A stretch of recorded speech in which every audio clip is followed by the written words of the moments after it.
everyone, I am Dr. Snehal, a clinical geneticist, and today I am going to give an overview and update about Down syndrome. Genetic disease diagnosis and management is moving at a very rapid pace all over the world. But in India, we are facing still difficulties for managing simple genetic syndromes like Down syndrome. Every year in India, 30,000 babies are born with Down syndrome, which is highest in the world. In Western world, these babies can have lifespan up to 60 years and can grow up as normal children. Whereas in India, many children succumb to their diseases early in life. Many children suffer with their complications or lack of management and hence bad quality of life. Hence in this video, I have summarized what is Down syndrome, why it happens, who is at risk, what are the screening in Down syndrome during pregnancy, what are the features and complications of Down syndrome, and how it can be managed better for better quality of life. Down syndrome is a rare genetic condition where the child has one extra chromosome. Normal humans have 46 chromosomes in every cell, one chromosome from mother and one from father in each pair.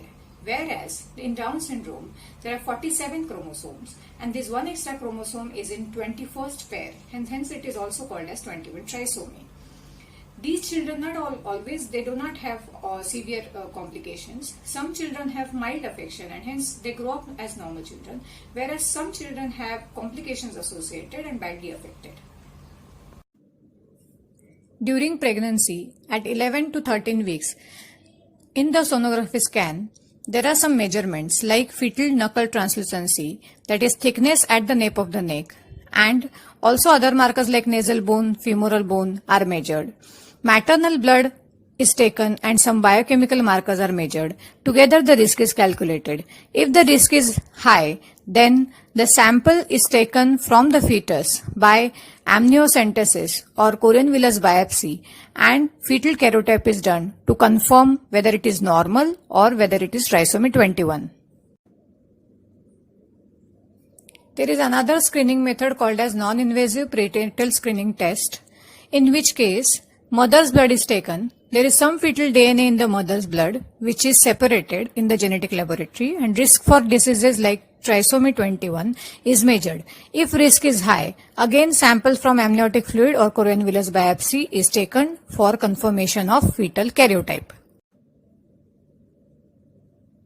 In some cases where the pregnancy is done by IVF method, that is in vitro fertility methods, the embryos is already outside. Hence, one cell from the embryo is taken, tested in the genetic laboratory for genetic abnormalities like trisomy 21, and if the embryo is normal, then it is implanted in the uterus. It is called as pre-implantation genetic diagnosis. There are certain facial characteristics of Down syndrome babies, like they have upslanting eyes, they have low set ears, brush-filled spots on the iris in the eye, they have short neck, small ears. Also, they have protruding tongue.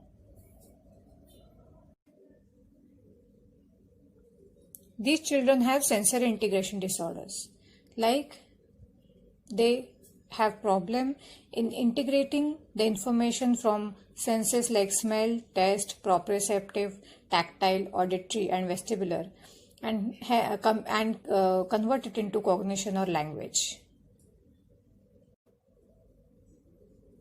The associated complications in these children are heart defects, gastrointestinal defects, immunity problems causing repeated infections, hormonal defects like thyroid defects, vision and hearing defects, obesity, spine complications because they have a short neck, laxity of joints which makes them prone for injuries or sport injuries, blood cancers like leukemia, and dementia, Alzheimer's disease.